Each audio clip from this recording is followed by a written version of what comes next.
Sri Lanka. If anyone wants to see if I'm telling the truth, you may go and search this up today. And this shows us that the last epidemic we had was back in 2017, the longest line. And it was with the virus DENV2.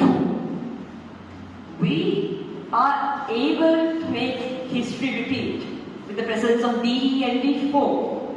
We can let that happen. Now there were around 186,101 cases back in 2017. And I remember most of you all can figure out that it was back during the floods, when we all had a hard time with floods. School was closed for around a month or two.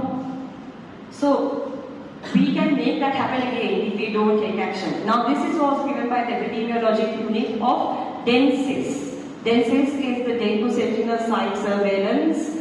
And here, I know that most of the back can't see the screen, but Colombo, Gangha, Kalutara, Kandy, Madare, Galle, Jaffna, Vaticano, Kurunagala, Anna Puttalam, Badulla, Ratnapura and Kegor. We all are at high risk because in comparison to 2022, we have more cases coming up. And this was given in the 51st week. If you go to the National Health site, you may see reports based on weeks given by the Ministry of Health. And this was shown that Kalutara is at very high risk. Now this is also the infection rate in comparison to 2021 and 2023. Although we see here that, I believe most of you can't see, but Kalutara has had a higher number of cases in comparison to 2021. And I'm highlighting Kalutara because this is the district we live in, right?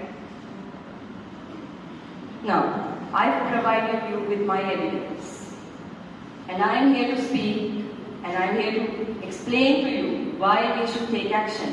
Now, I know that most of the biology students know that whenever we look at an illness, we look at how we can control it on different aspects.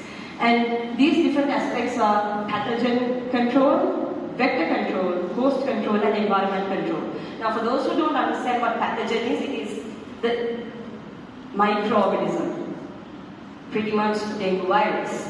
Now, as Mihiri Jayawardene said in her speech, there has been a vaccine that has been provided, but only people who have been infected once can use it. So we really don't have a pathogen control. Now, as for vector control in the sense we are talking about the mosquito. How we can control the spread of this mosquito is up to us. This is also related to environment control. We all know that water is a breeding site of mosquitoes. They grow, and districts such as Kalutara, Gangha and Colombo, we all are in the monsoon areas of the country. We are at very high risk of allowing these pathogens, these vectors to grow within us. And I remember that during September, October, November, we had a very bad season of rain.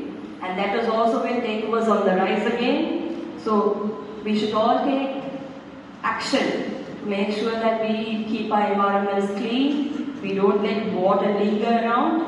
And the other thing is host control. Host control in the sense you have to be careful with protecting yourself, because after we get infected, we are also able to spread this to someone else. So, now, as our project, we chose this project, we wanted to make sure that we made the school population aware of what this was. One of our first goals was providing flyers, and I believe most of the classrooms got this flyer back last term. We came and pinned it up in pretty much all the classes in the school, and we also put up posters everywhere. Sadly, some of them got torn. We put up posters and we made sure this happened. And We also came up to all classes and we spoke. I especially went up to the grade 6, 7s and 8s and I spoke because most of them really don't understand what this illness is. And another thing was conducting a volunteer day. We were unable to do so, but it was mentioned in our project line project that we be able to conduct this, but we were unable to do so because of the bad weather back in September, October, the rainy season.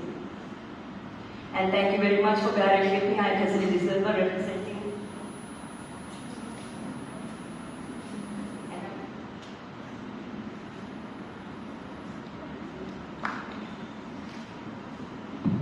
And I am Hesely De Silva representing 11th PE Science. And thank you for bearing with me.